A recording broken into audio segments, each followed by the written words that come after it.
Ndabasuhuje mwese. Amahoro n'imigisha Imana itanga bibomeho.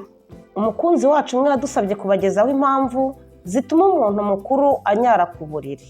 Yivugiye ko ajya kuryama yabanje kujya kunyara, kandi ngo iyo umugoroba ugeze yirinda kunywa ikintu na kimwe, ku buryo n'igikoma cya mu gitondo yakivuyeho akeka ko aricyo kimutera kunyara ku buriri. Naratekereje nsanga icyo kibazo si ugifite wenyine, kuko hari nk'abanyeshuri bakuze biga segonderi ariko ugasanga basererezanya ngo ni akanyara ku buriri. None nahisemo ko twarebera hamwe impamvu zituma umuntu mukuru anyara ku buriri. Kunyara ku buriri akenshi bifatwa nk'ikibazo cy'abana, ku buryo kibaye ku muntu mukuru gihita gihinduka ibanga rikomeye, igisebo cyangwa igitutsi umuntu yiyitirira mu mutima bucece, ku buryo yicecekera akisuzugura, ababizi bakamunenga, bigatuma yitakariza icyizere kuri bose.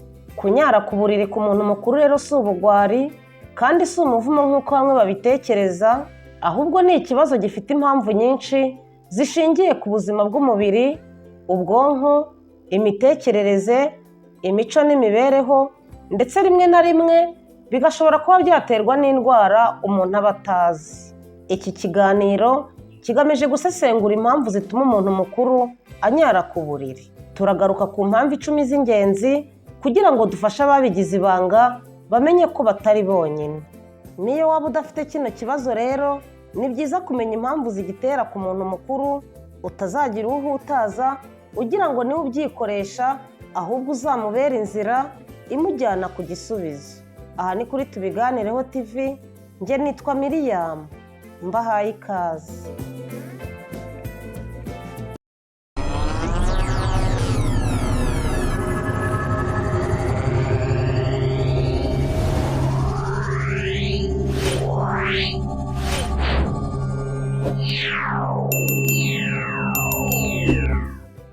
Kunyara ku buriri igihe umuntu asinziriye bizwi ku izina rya enuresie nocturne.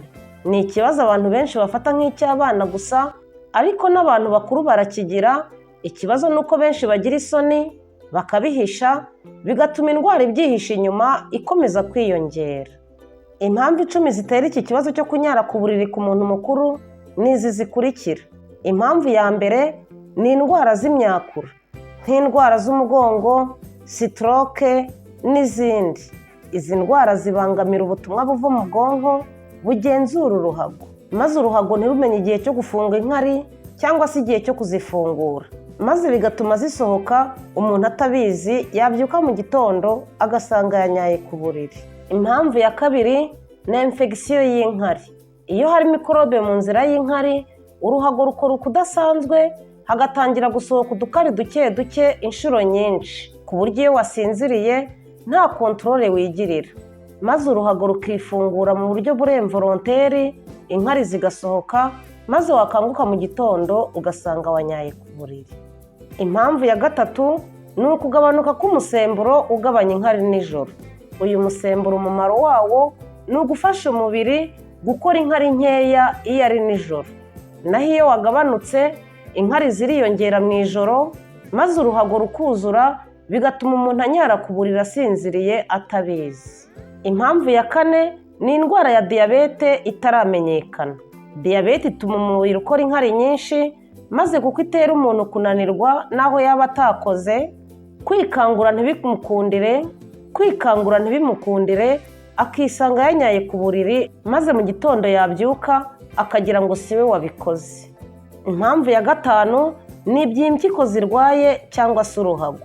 Iyo impyiko zikora inkari nyinshi, uruhago ntirushobore kuzifata zose, bituma inkari zisohoka mu buryo butunguranye, ukirukanka ujya kunyara iyo ari ku manywa, maze byagera nijoro usinziriye, inkari zikisohora utabigizemo uruhare, wabyuka mu gitondo ugasanga wanyaye ku buriri.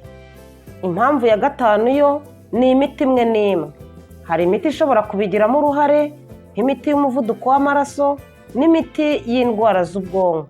Iyo miti ishobora gutuma umuntu asinzira cyane cyangwa ikoroshya imitsi y'uruhago, maze ukinyarira nijoro usinziriye, wakanguka mu gitondo ugasanga winyayeho.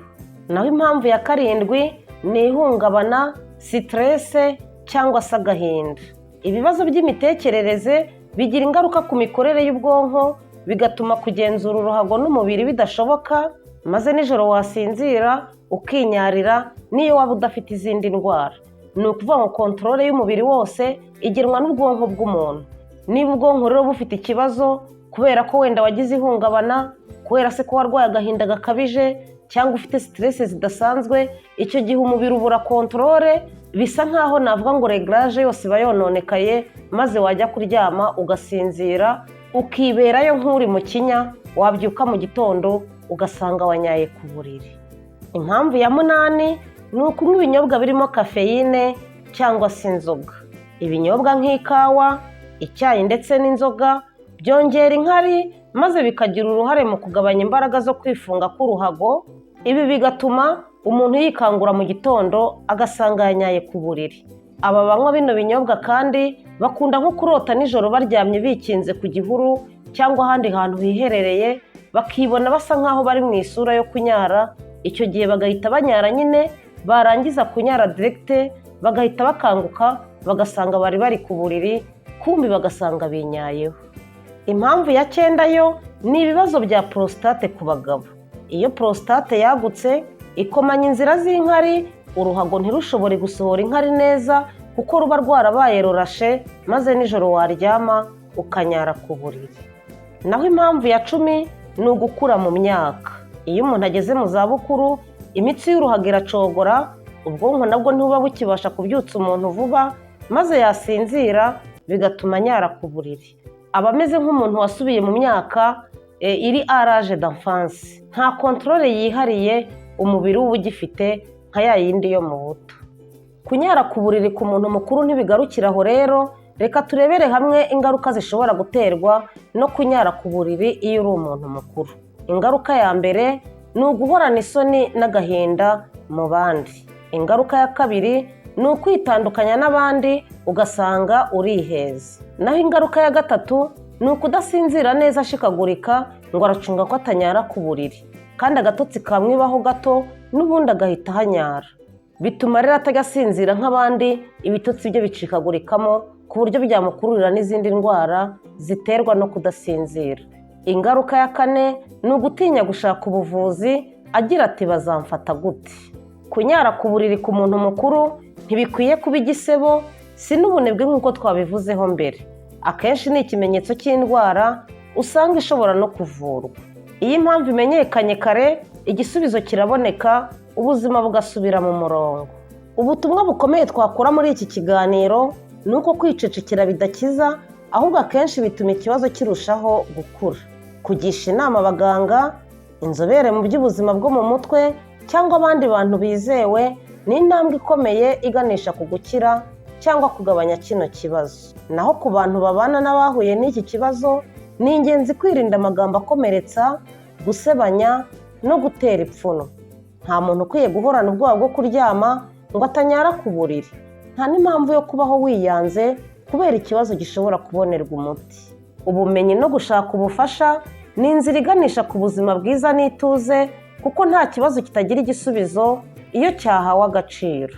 Nkwifurije kugira ubuzima bwiza. Ndagushimiye. Mugire amahoro, naho ubutaha.